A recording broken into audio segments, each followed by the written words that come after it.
Bolam 4 oyli, uyqusida og'zidan ko'pik ajralib turadi. Bu xavflimi? Nima qilsam bo'ladi deb bir kuzatuvchimiz yozib olibdilar. Bugun shu mavzu haqida gaplashamiz. Ayni bolalar 3-4 oylik bo'lgan vaqtida ularni so'lak bezlari ayni faollashgan vaqt hisoblanadi. Shuni hisobiga og'iz bo'shlig'idan chiqadigan havo so'lak bilan aralashib, pufaklar hosil qilishi mumkin. Bu ko'pik ko'rinishida bizga ko'rinadi yoki xona havosi quruqlashib ketgan bo'lsa, bola kun davomida kam suyuqlik ichgan bo'lsa yoki bola shamollab, burni bitib, og'zidan ko'p nafas olayotgan bo'lsa, bolani og'iz bo'shlig'i, shilliq qavatlari quriydi va tanasi atayin o'sha shilliq qavatlarni namlantirib turish uchun so'lak ajralishini ko'paytirib beradi. Shuni hisobiga havo bilan og'iz bo'shlig'idan chiqadigan havo bilan so'lak aralashib, shunaqa pufaklarni hosil bo'ladi va ko'pik ko'rinishida bizga namoyon bo'ladi. Nima qilamiz? Xona havosini namlantiramiz 60-70% gacha namlantirgich bilan yoki bola shamollagan bo'lsa, o'shani to'g'rilaymiz, burni bitgan bo'lsa, burnini tozalaymiz. Shunaqa qilib, buni normaga tushirib olish mumkin. Bu juda ham xavfli holat emas.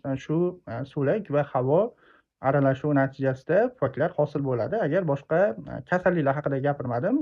Normal holat sifatida qaraydigan bo'lsak, bu qo'rqinchli holat emas.